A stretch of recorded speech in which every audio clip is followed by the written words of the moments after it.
किसी ने बड़े कमाल की बात कही है कि आवाज ऊंची हो तो कुछ लोग सुनते हैं, लेकिन अगर बात ऊंची हो तो बहुत सारे लोग सुनते हैं। हाय गाइस, मैं हूं आरजे कार्तिक। एक छोटी सी कहानी। ये कहानी एक लड़के की। 24 साल का लड़का जो सेठ के यहाँ पर नौकरी करता था। उसके माँ बाप इस दुनिया में नहीं थे। जिंदगी बड़ी परेशानी में चल रही थी। वो जाता था, रोजाना पैसे कमा करके घर आता था, खाना बनाता था, खाता था, सो जाता था। एक दिन उसने देखा कि उसने 4 चपाती और सब्जी बनाई।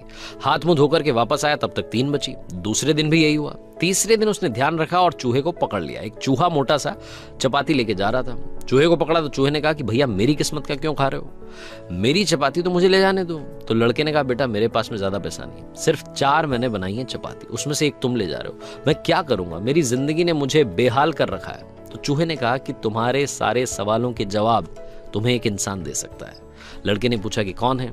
तो चूहे ने कहा कि गौतम बुद्ध हैं, उनके आश्रम में जाओ, उनसे अपनी जिंदगी के बारे में पूछो, वो तुम्हें रास्ता बताएंगे कि करना क्या है।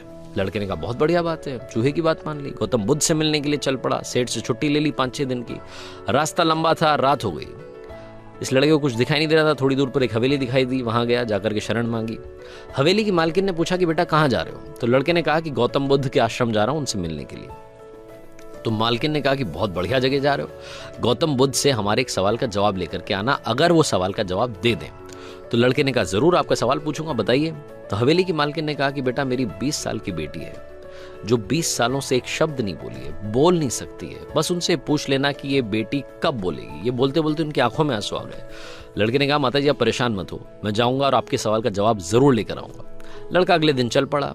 रास्ता बहुत ज्यादा लंबा था। रास्ते में उसे बड़े बड़े पहाड़ मिले, ऊंचे ऊंचे पहाड़, बर्फ वाले पहाड़। उसे समझ नहीं आ रहा था कि कैसे पार करूंगा, बड़ी देर हो जाएगी। तभी उसे एक जादूगर दिखाई दिया जो वहां बैठ करके तपस्या कर रहा था। जादूगर के पास गया, उससे बोला कि मुझे गौतम बुद्ध से मिलने के लिए जाना है, रास्ता तो बहुत ही परेशानी वाला लग रहा है, कैसे मैं पार करूंगा? तो जादूगर ने कहा कि गौतम बुद्ध से मिलने जा रहे हो, मेरे एक सवाल का जवाब लेकर के आ जाना, पहाड़ तुम्हें फटाफट से पार करा दूंगा। लड़के ने कहा आपका सवाल बताओ। तो जादूगर ने कहा कि 1000 सालों से यहां पर इसी पहाड़ पर तपस्या कर रहा हूं स्वर्ग जाने के लिए, मुझे समझ नहीं आ रहा कि स्वर्ग कब जाऊंगा। तो लड़के ने कहा ठीक है, आपके सवाल का जवाब लेकर के आते हैं। जादूगर ने छड़ी घुमाई, लड़के को पहाड़ पार करा दिए। मैदानी इलाका आ गया। वहां पर एक बड़ी सी नदी थी। लड़के के सामने फिर से समस्या थी कि अब ये नदी कैसे पार करें। तभी उसे वहां पर एक बड़ा सा कछुआ दिखाई दिया। कछुए से मदद मांगी कि आपकी पीठ पर बैठा करके मुझे नदी पार करा दीजिए। कछुए ने कहा ठीक है। जब नदी पार कर रहे थे तो कछुए ने पूछा कि कहाँ जा रहे हो? तो लड़के ने कहा गौतम बुद्ध से मिलने जा रहा हूँ। कछुए ने कहा वाह यार, बड़ी अच्छी जगह जा रहे हो, एक काम करना मेरे सवाल का जवाब ले आना। तो लड़के ने कहा कि आपका भी सवाल बताइए। तो कछुए ने अपना सवाल बताया कि मैं बड़े टाइम से 500 सालों से इसी नदी में हूं और ड्रैगन बनने की कोशिश कर रहा हूं, ड्रैगन कब बनूंगा ये बस पूछ करके आ जाना। लड़के ने कहा ठीक है। लड़का पहुंचा आश्रम में, गौतम बुद्ध के पास। प्रवचन चल रहा था, प्रवचन खत्म हुआ। गौतम बुद्ध ने कहा कि हर कोई मुझसे सवाल पूछ सकता है, लेकिन सिर्फ 3 सवालों के जवाब दिए जाएंगे। अब लड़के के सामने समस्या थी कि किसके सवाल को ड्रॉप करें, किसका सवाल छोड़ें और किसका पूछें। लड़के ने सोचना शुरू किया। सबसे पहले हवेली की मालकिन नजर में आई, ध्यान में आई। तो उसे लगा कि वो तो अपनी बेटी का इलाज कराना चाह रही है, उनकी बेटी बोल नहीं रही है, उनकी आंखों में आंसू थे, उनका सवाल पूछना जरूरी है। दूसरी जो तस्वीर उसके दिमाग में आई, नजर में आई, वो आई जादूगर की। जादूगर 1000 साल से वहां तपस्या कर रहा है बर्फ के पहाड़ में।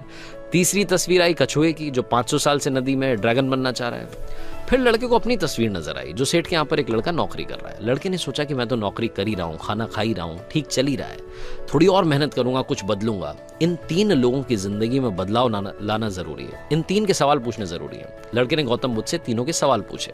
गौतम बुद्ध ने जवाब दिया सबसे पहले हवेली की मालकिन के सवाल का। उन्होंने कहा कि उस मालकिन की जो बेटी है 20 साल की, उसकी जैसे ही शादी होगी वो लड़की बोलना शुरू कर देगी। दूसरे सवाल का जवाब देते हुए गौतम बुद्ध ने कहा कि जो जादूगर है उससे कहना कि वो छड़ी छोड़ दे, जिस दिन उसने छड़ी छोड़ दी, छड़ी का त्याग कर दिया, वो स्वर्ग चला जाएगा। तीसरा सवाल था कछुए का। गौतम बुद्ध ने कहा कि उस कछुए से कहना कि अपना कवच उतार दे, जिस दिन उसने कवच उतार दिया उस दिन वो ड्रैगन बन जाएगा।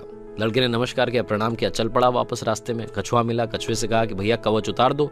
गौतम बुद्ध ने कहा तुम ड्रैगन बन जाओगे। कछुए ने जैसे ही कवच उतारा मोती ही मोती निकल आया। कछुए ने कहा मोती का मैं क्या करूंगा, आप ले जाओ। लड़के को मोती दे दिए और कछुआ ड्रैगन बन गया। थोड़ा आगे चला तो जादूगर मिला। जादूगर को जाकर के कहा कि भैया आपको छड़ी छोड़नी पड़ेगी, तभी आप स्वर्ग जा पाओगे। जादूगर ने कहा ये लो छड़ी छोड़ दी, ये छड़ी तुम रख लो, मैं स्वर्ग चला जाऊंगा। जादूगर स्वर्ग चला गया। और अब आई बारी तीसरे सवाल की। ये पहुंचा उस हवेली में जहां मालकिन ने सवाल भेजा था। मालकिन से जाकर के बोला कि मालकिन आपका जो सवाल था उसको जवाब मिल गया है, आपकी 20 साल की बेटी की जिस दिन शादी हो जाएगी उस दिन ही बोलना शुरू कर देगी। उन्होंने कहा क्या बात है, तो देर कैसी, मेरे सामने ही तो दूल्हा बैठा है। तुमसे बढ़िया लड़का कौन हो सकता है। लड़की को बुलाया गया, लड़के ने लड़की को देखा, लड़की ने लड़के को देखा, शादी करा दी गई। और जैसे ही शादी हुई, लड़की ने पहली बात बोली कि आप तो वही हो जो उस दिन रात में हमारे यहाँ आकर के रुके थे। लड़की ने बोलना शुरू कर दिया। लड़के के पास में जिंदगी में पैसा आ गया, क्योंकि मोती मोती आ गए, जादूगर की छड़ी आ गई, ताकत आ गई, और शादी भी हो गई। लड़के की जिंदगी सेटल हो गई, सिर्फ इसलिए क्योंकि उसने अपने सवाल का त्याग कर दिया था। इस दुनिया में जो जहाज होता है जब किनारे पर होता है तो सुरक्षित होता है, सबसे ज्यादा सेफ होता है, लेकिन उसे दूसरे किनारे पर जाने के लिए इस किनारे का त्याग करना पड़ता है, लहरों से भिड़ना पड़ता है, मुकाबला करना पड़ता है।